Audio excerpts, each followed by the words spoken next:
Fans of the Cleveland Spiders had little to cheer about as they streamed into League Park in Cleveland on September 18, 1897. While the day promised a doubleheader between the hometown Spiders and their cross-state rivals, the Cincinnati Reds, fans' hopes that the Spiders might finish the season at the top of the National League standings had long since vanished.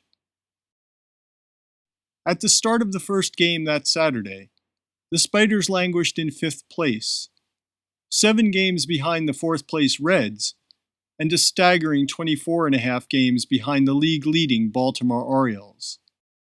The Spiders knew they were playing only for pride, for the opportunity to redeem a little of what had been lost during the long, disappointing season.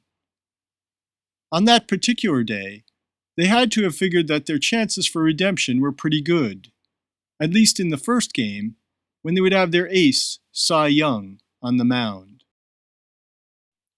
Cy had passed his 30th birthday on March 29th of 1897, and the new season brought him a lingering cold and a sore arm. He and the Spiders got off to a rough start, but the Cleveland Ace rebounded in late June with a win over the Cubs in Chicago, the beginning of a streak in which he won 12 of 13 starts. His roller coaster summer took a downturn in mid-August, though, and he then suffered 5 losses in a row. On September 18th, with just 11 games left on the schedule, Cy took the mound to face a Reds team that had fared only marginally better than his own, and yet still featured a lineup with some impressive hitters. The Reds' veteran leadoff man Bug Holliday would come closest to ruining Cy's superb effort that day.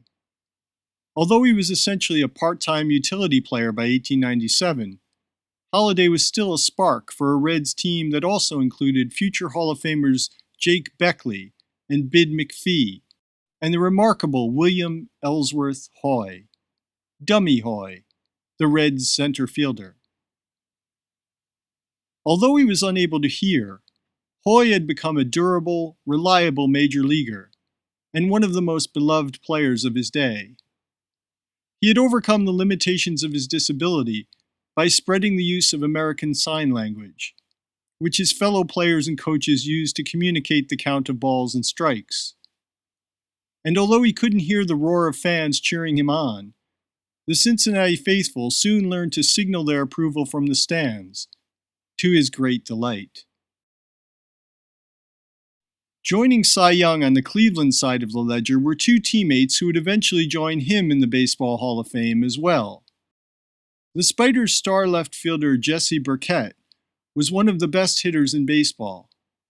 He led the National League in hitting in 1895 and 1896, batting over .400 both seasons, and was hovering around .380 at the start of the doubleheader on that September Saturday in 1897. Also headed for Hall of Fame glory was Bobby Wallace, the Spiders' third baseman, who had begun his career as a pitcher, but moved to third base full-time in 1897 to keep his consistently strong bat in the lineup. Cy wound his way through the Reds lineup without major difficulty the first time around, and his teammates posted 2 runs in the first to give him a comfortable cushion as he headed into the middle innings. His first tense moment of the afternoon came in the top of the 4th, thanks to the Reds' leadoff man, Bug Holliday. In his second turn against Cy, in the top of the 4th inning, Holliday rapped a sharp ground ball to the third base side of the diamond. Spiders' third baseman Bobby Wallace made a nifty play to pick up the sharply hit ball, but then rushed a poor throw that Spiders' first baseman Jack O'Connor couldn't snare. It had not been an easy play, and by most accounts it could have been fairly scored as an infield hit for Holliday, or as an error on Wallace.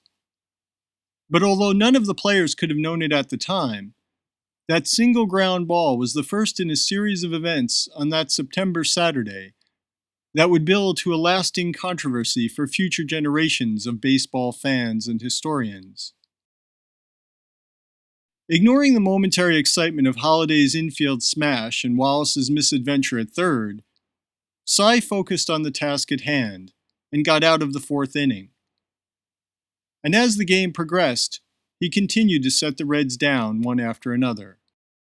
The Spiders added a run in the bottom of the fourth and led 3-0 for the next few innings. Then, in the top of the seventh, incredibly, Holliday hit another ground ball to third that Wallace again mishandled.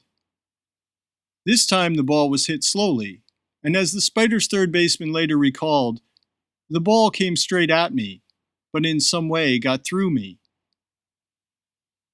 The second play seemed more clearly an error than the first, but Bobby Wallace was sure that he had been at fault both times. As a former pitcher himself, Wallace was particularly troubled by the thought that either of his fielding mistakes might be ruled a hit by the official scorer, and therefore ruin his friend Cy Young's chance for a no-hitter. Determined to make his case before the game's final out, Wallace took the extraordinary step of sending a note to the press box at the end of the eighth inning, arguing that both of his misplays should be scored in error. Whether the official scorer was swayed by Wallace's note, or simply felt that the plays should have been made, both of Bug Holliday's near hits were recorded for posterity as errors by the Cleveland third baseman. For his part, Cy dominated the Reds right down to the final out. He walked just one Cincinnati batter while striking out 3, and other than the 2 errors by Wallace and a third Spiders error, a wild throw by shortstop Ed McKean, on a routine grounder by the Reds' Tommy Corcoran, the game was a testament to the skill and determination of the Cleveland ace.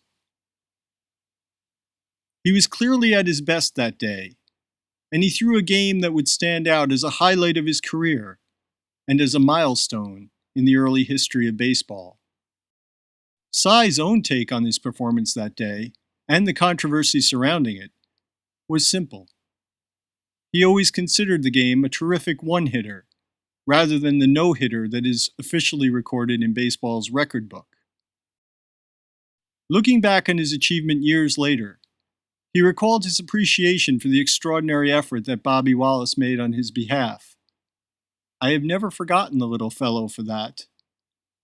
But also said that he felt Holliday's grounder in the fourth inning had been too warm for Wallace to handle, and should rightly have been recorded as a hit.